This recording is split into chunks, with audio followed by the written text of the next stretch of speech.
Hi everyone, and yun nga, welcome to our market update with gold. And so, since we are usually trading gold, ito, analysis natin, no? So, generally, nasa higher time frame tayo, nasa 4H time frame tayo, no? And generally, bullish si gold, no? And it's bullish kasi start of the year, napakalaki na ng ano niya, tinaas niya. So, it started around 3,000, no? Yan, dito yan nagsimula. Yan, around dito. Okay, so this is January. Balik pa tayo, no? So, yan, breakout siya. January, breakout, pataas, no? Grabe na, pataas yan. So, that's our assumption of bullish pa rin talaga si gold. And with all the fundamentals, and again, geopolitical tension, si Trump, tariff war, and everything, it's still on an uptrend. But, yun nga, na-reach niya yung all-time high, which is going to be our target kapag nag-breakout yan. Yan, this is our ATH, no? Yan, ATH, all-time high. Yan, pag sinabing ATH, all-time high yan.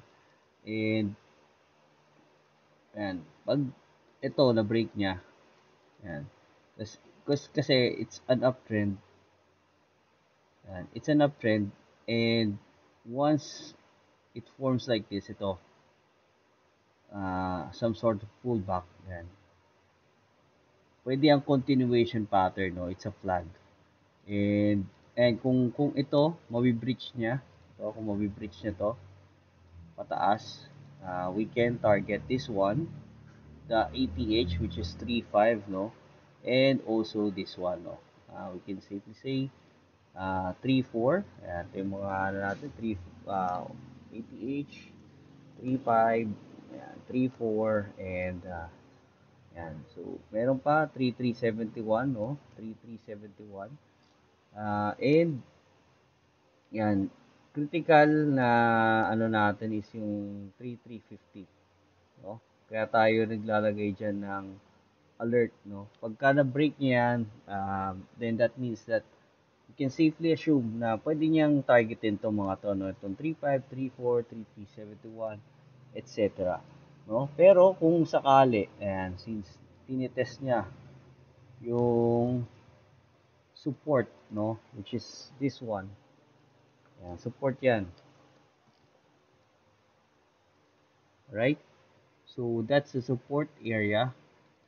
Oh, nawala. Okay. Ayan. This one is a support area, and kung mabibreak niya tong 3340, no, we can look for the downside. Okay, so ang target naman natin dyan is this one, 3117. Ayan, target on the downside is 3117. Ayan, 31 mo na rin. And this one, ayan, 3058, no? And dito sa mga areas na to, may mga mararaming ano to dito, may maraming mga order blocks dito na talaga mga nakabang na buyers, no?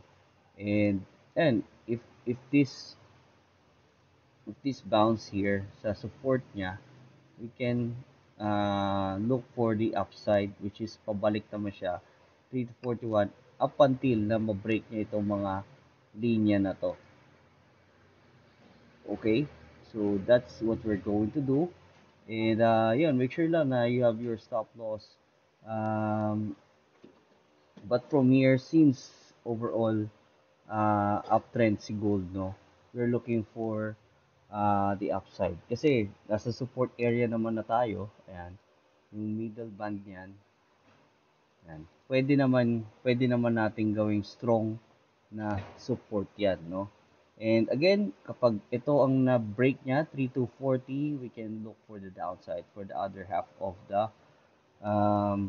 this channel.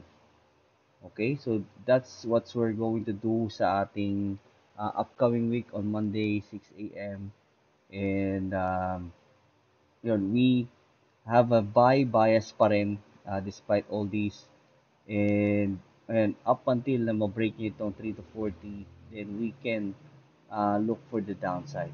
Okay? So it's a long way to go, no? Coming from here, nag-downside siya. Pero as you can see, may mga upside pa rin naman yan, no? Yan. So natatimingan natin yan, yung mga upside na yan. Pag bumaba yan, then we can look for the upside. Okay? It's basically not counter trending kasi generally on the higher time frame we are still on a buy bias, or we are still in a uh, buy zone, no? Okay. That's it, guys, for our market analysis. Thank you so much. You have a great day.